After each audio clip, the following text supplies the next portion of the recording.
invasion that was built to prevent pain, suffering, and fear. The power is in your hands.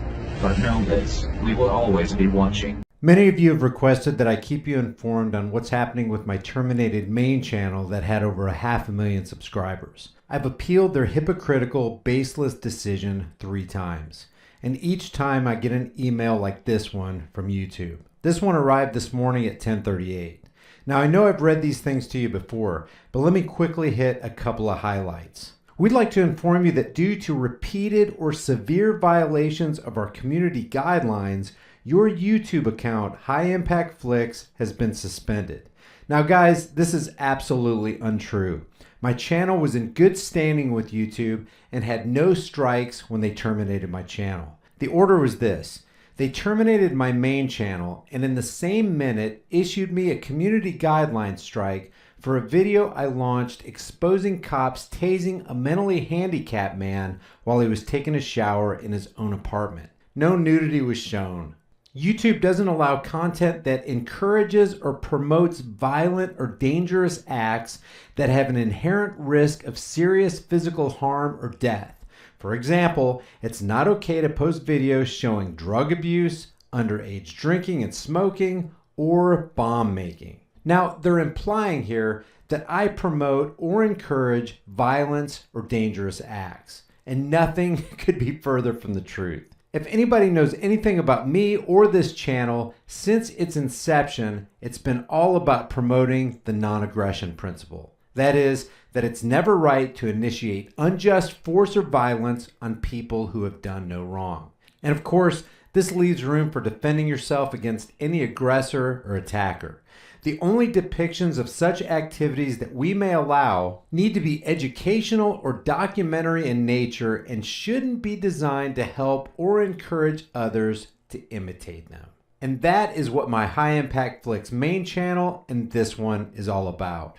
The suspension and termination of my main channel was baseless and wrong, and I don't expect this backup channel to last much longer either. My loyalties have and always will rest in bringing the truth to whoever wants to see it. And it doesn't matter where I have to upload my content. I'm not going to stop. If you guys feel my work is worth it and you benefit from it in any way, consider visiting my Patreon page and supporting more content with $1 or $2 a month. Also, to keep censorship tyrants from having their way, go to highimpactflix.com and subscribe to my email list.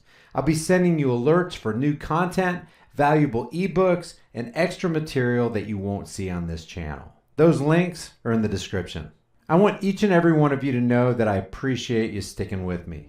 You guys enjoy the video. It is terrible. We have to do something about it.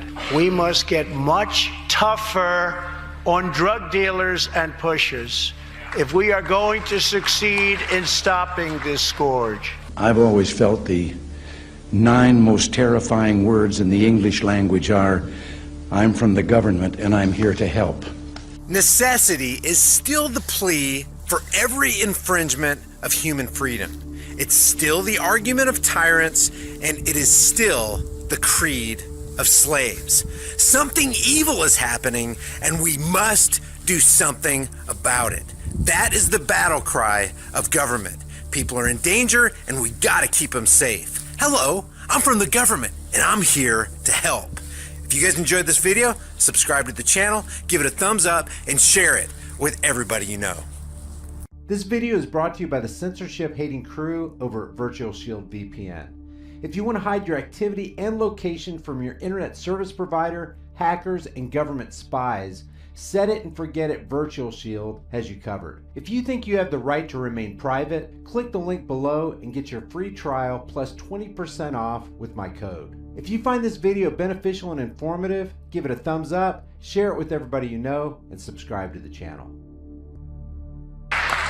These reforms will also support our response to the terrible crisis of opioid and drug addiction. Never before has it been like it is now. The Taliban finances much of its operations by selling opium, which is grown from poppies, which are right now being harvested.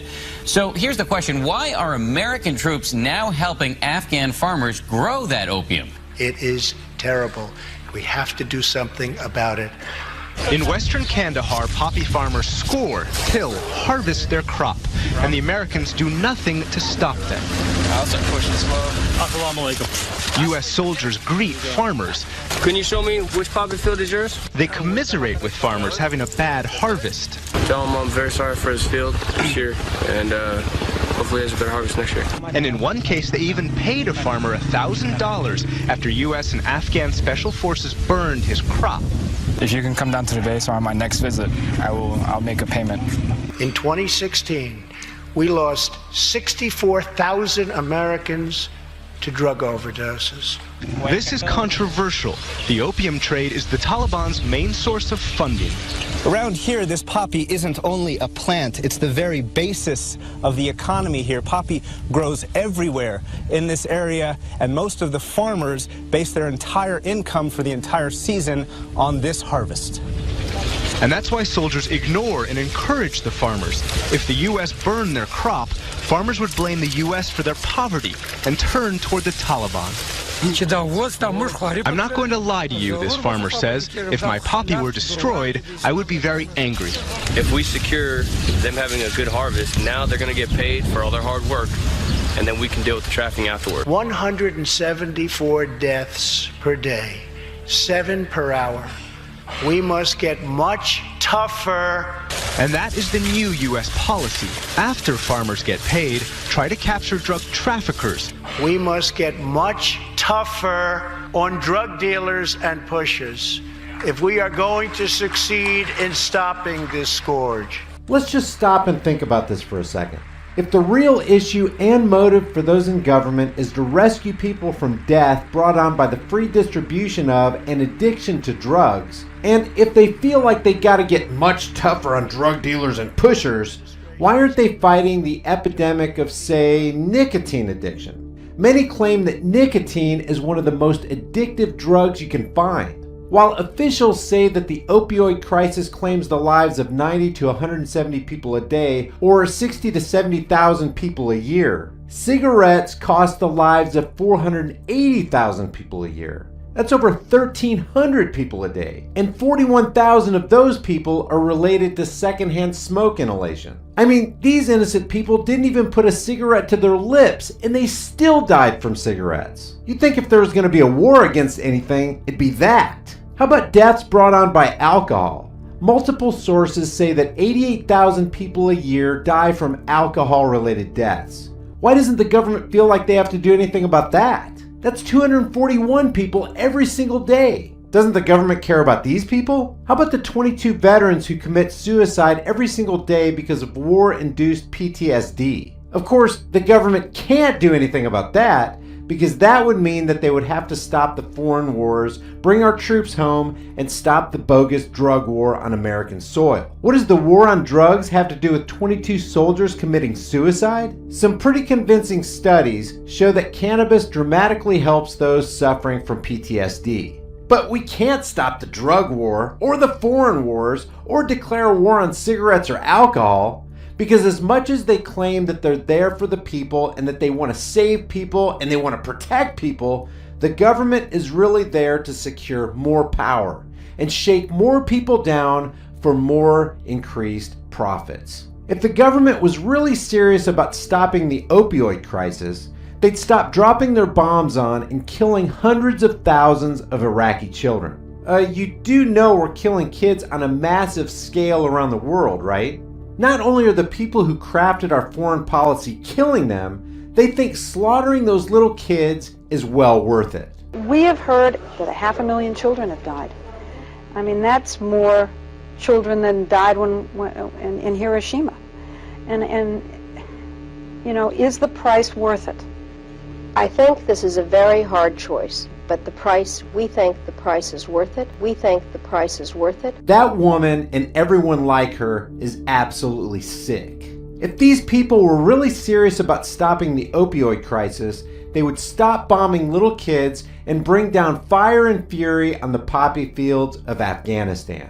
Oh, but they can't. Why? Because our troops are over there in those poppy fields, protecting and facilitating the production of 90% of the planet's opium supply. And they're doing it for the big pharma that they keep saying they're against. Heroin and opium in general is a multi-billion-dollar business supported by powerful interests. And these interests require a steady and secure commodity flow. One of the hidden objectives of war in that region is precisely to restore the CIA-sponsored drug trade to its historical levels and exert direct control over drug routes. And of course, we can't leave lawmakers out of this. You know, those lawmakers who are supposedly servants of the public trust? Bill, I'm sure you spoke to lawmakers about this. What was their reaction?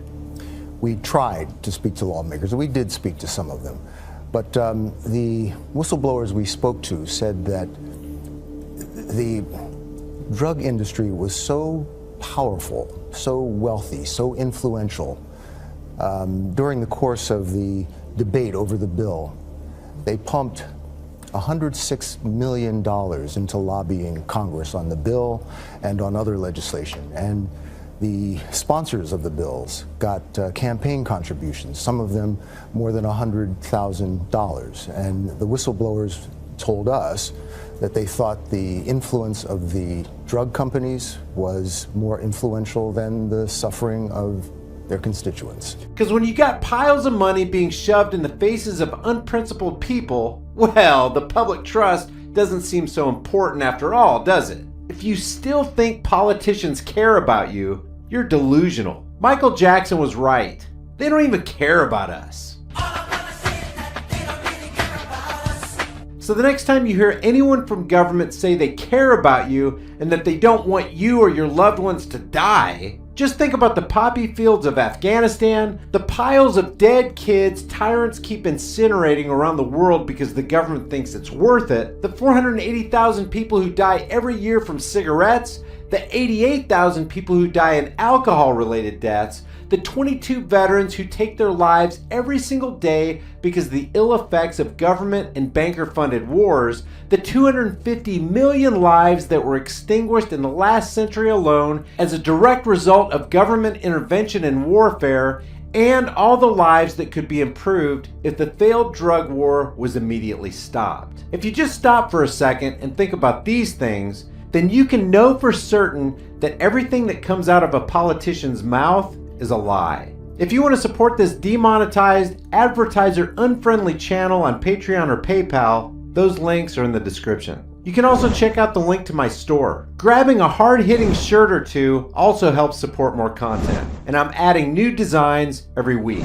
The goal of the stark messages on these shirts is to interrupt the regularly scheduled program of life with a bite-sized nugget of truth. Thank you guys for watching, and I'll see you in the next video.